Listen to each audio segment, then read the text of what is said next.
সম্প্রতি বড় একটি দল বাংলাদেশের ভিতরে চরমোনাইয়ের বিরুদ্ধে কথা বলে হুমকি দেয়, ধুমকি দেয়। আপনারা কি ভীত? আপনাকে তখনই হুমকি দিবে, আপনার বিরোধিতা করবে যখন আপনাকে সে প্রতিপক্ষ মনে করে। কি ঠিক না বেঠিক? সেই হিসাবে ইসলামী আন্দোলন বাংলাদেশ এর মোহতারাম আমির পীর সাহেব চরমোনাইয়ের নেতৃত্বে ইসলামী যুব আন্দোলন একটি পরাশক্তি সংগঠন, এরপর শ্রমিক আন্দোলন, ছাত্র আন্দোলন, যুব আন্দোলন, জাতীয় শিক্ষক ফোরাম, মুক্তিযোদ্ধা পরিষদ, ওলামা মাশায়েখ আইম্মা পরিষদ সহ তৃণমূলে অনেক সংগঠন কাজ করার কারণে আজকে তৃণমূল থেকে শুরু করে জাতীয় পর্যায়ে একটি শক্তিশালী সংগঠনের নাম ইসলামী আন্দোলন বাংলাদেশ। গত 28 জুনের মহাসমাবেশ দেখে বিএনপির মাথা খারাপ হয়ে গিয়েছে। ওদের মাথা খারাপ হতে থাকুক।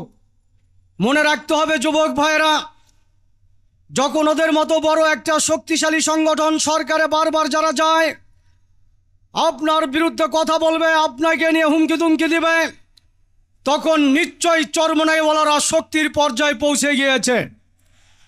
সুতরাং এই শক্তিকে মহাশক্তি অর্জন করে ওদের যুবদল যদি আপনাদেরকে হুমকি দেয়, কোন কোন যুবক আছে ওদেরকে পাল্টা জবাব দেওয়ার জন্য আপাতত আদর্শের মাধ্যমে, নীতির মাধ্যমে, আচার আচরণের মাধ্যমে তৃণমূলের মন জয় করতে হবে। সুতরাং ভয়কে জয় করতে আমরা জানি। প্রিয় ভাইয়ের আমার, জাতীয় নির্বাচন আসছে।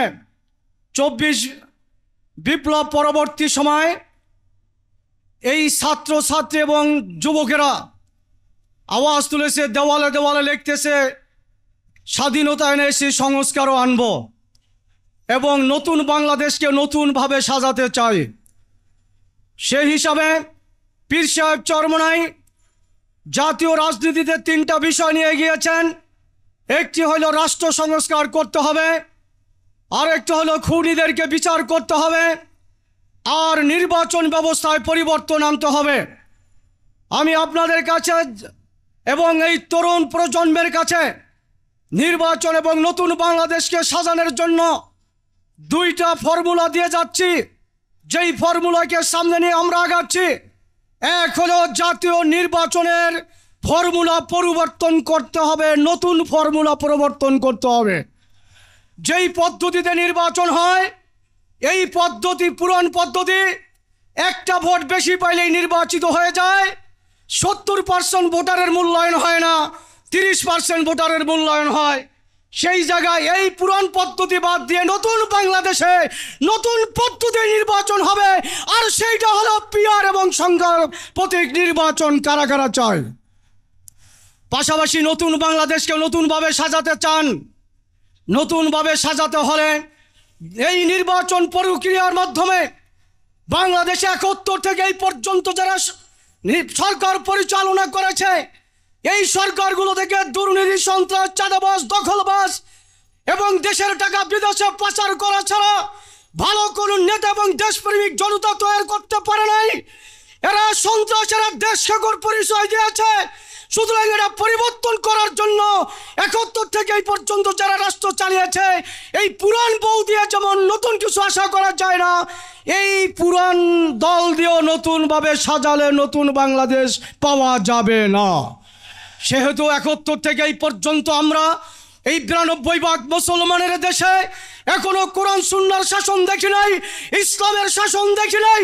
সুতরাং নতুন বাংলাদেশকে নতুনভাবে সাজাতে হলে আগামী সংসদ ইসলামের সংসদ করার প্রয়োজন আছে না নাই?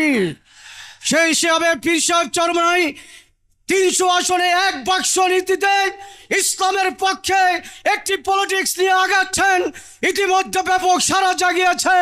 আশা করি, দোয়া করতে থাকি, আগামী নির্বাচন হবে উলামায়ে কেরামের পীর সাহেব চরমোনাইয়ের নেতৃত্বে, ওলামা মাশায়েখ, এদেশের দিনদার বুদ্ধিজীবী এবং দেশপ্রেমিকদের নেতৃত্বে। কথা ঠিক না ঠিক? সেক্ষেত্রে আমি আপনাদের কাছে, যুবকদের কাছে একটা ওয়াদা নিতে চাই, বিএনপি সহজে আমাদেরকে ছেড়ে দেবে না। ওরা হুমকি দেবে, ধমকি দেবে, আমাদেরকে আঘাত করার চেষ্টা করবে।